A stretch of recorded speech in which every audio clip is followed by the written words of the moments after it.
Sherm Goldenberg here, RV Business Magazine, with Tim Hyland. Let me get this title correct. President, RV Group, Wells Fargo, CDF. That's right. I got that right? You got it right. We do this every year. I should know. I should know. And we're here to talk on the first day, in our case, of the Elkhart RV Open House. And it's sunny today. It is. We were worried about a little bit of rain. Yes. Cherish this moment. Yeah. So, about the state of the, or at least the prospective state of the industry. Mm-hmm. We know that today it's strong. Agreed? Agreed, yeah. Strong has been strong, so. And remains so in many, and I'm asking, of the ways that you would measure it, correct? Correct, yeah. You know, we look at turns, we look at aging. I think if you look back to last year, dealers were a little worried about being able to get inventory, so they ordered a lot and then they got a lot.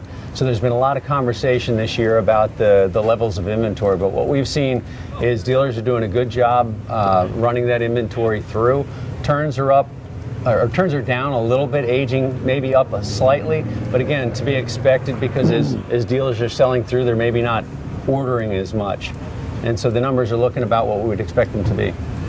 So, irregardless of some of the media headwinds we hear about, the fluttering of confidence, the you know, nationally. Yes. And in particular, the New York Times story focused on this industry.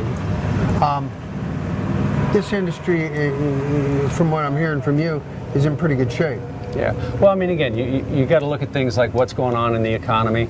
We're seeing the economy do fairly well, expecting GDP to be 2.9% in 2018 by the end of the year.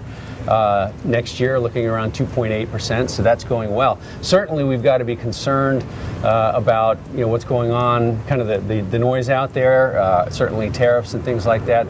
The trade situation with China creates uncertainty. So we've got to pay attention to that, but outside of that, things are going fairly well. If you're a betting man looking at the rest of the fourth quarter of 2018 and into next year, your bet is that the industry remains on an incline here, right? Yeah, feeling pretty good about it. Again, we look at the economy, that's doing well. We look what's the Fed doing, right? With interest rates, things like that. We're expecting another maybe two quarter point bumps before the end of the year, maybe 3 next year. But again, that's kind of expected. Fed's wanting to stay ahead of inflation. Inflation's around 2.5% by the end of the year. So retail strong. Correct? Retail is strong. We've seen dealers do a good job of selling through the inventory.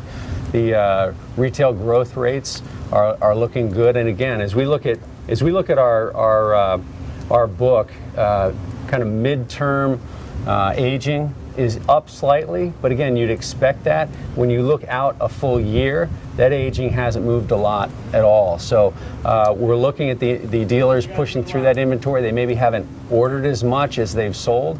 So again, that midterm aging is a little higher, but we expect they're going to continue to sell that through. Final question, maybe.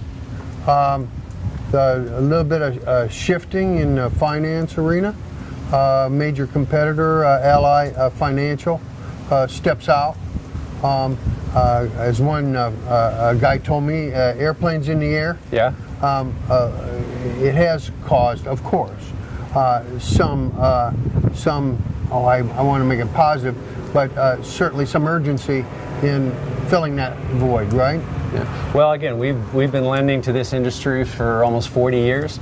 We're committed to it, and we expect to continue to do that. So we'll let the competitors decide what they want to do, and we'll stay focused on what we do. Good political answer, Tim. Thank you. Good to see you. Nice to see you.